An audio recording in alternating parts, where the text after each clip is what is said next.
என் அன்பு வணக்கம். இன்றைக்கி ரொம்ப இன்ட்ரெஸ்டிங்கான ஹெல்த்தியான பீட்ரூட் பொரியல் தான் பண்ண போகிறோம். நம்ம பீட்ரூட்டை இந்த மாதிரி கட் பண்ணி வச்சுருக்கோம். நம்ம கையில் நீளமாக வெட்டி வச்சுருக்கோம். உங்களுக்கு எந்த ஷேப் வேணுமோ அந்த ஷேப்பில் நீங்கள் கட் பண்ணிக்கோங்க.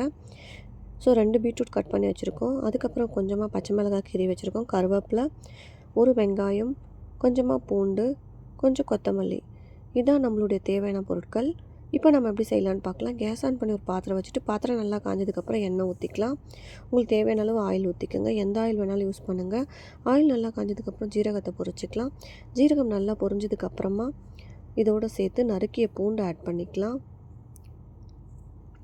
அப்புறம் நறுக்கிய வெங்காயம், கொஞ்சம் கருவேப்பிலை, அதுக்கப்புறம் பச்சை மிளகாய். ஸோ எல்லாத்தையுமே ஆட் பண்ணி நல்லா மிக்ஸ் பண்ணிவிடுங்க. கொஞ்சம் உப்பு ஆட் பண்ணிக்கோங்க இடையில. அவ்வளோதான், ஆல்மோஸ்ட் வதங்கிடுச்சு. கொஞ்சம் கொஞ்சமாக வதங்கினா போதும். அதுக்கப்புறம் கட் பண்ண பீட்ரூட் ஆட் பண்ணிக்கலாம். ஸோ எல்லா பீட்ரூட்டுமே நான் ஆட் பண்ணிக்கிறேன். ஸோ தண்ணி எதுவுமே சேர்க்க போகிறதில்ல. அனல் கம்மியாக வச்சுட்டு லோ ஃப்ளேமில் வச்சுட்டு இப்போ நம்ம நல்லா பீட்ரூட்டை வதக்கிடலாம். நல்லா வதக்கிக்கோங்க பீட்ரூட் ஃபுல்லாக. இப்போ இன்னும் கொஞ்சம் உப்பு ஆட் பண்ணிக்கலாம். உப்பு காரம் உங்கள் தேவைக்கு ஆட் பண்ணிக்கோங்க. நான் பச்சை மிளகாய் ஆட் பண்ணியிருக்கேன். உங்கள்கிட்ட காஞ்ச மிளகாய் தான் ஆட் பண்ணிங்க. ஒரு மூடி போட்டுக்கலாம்.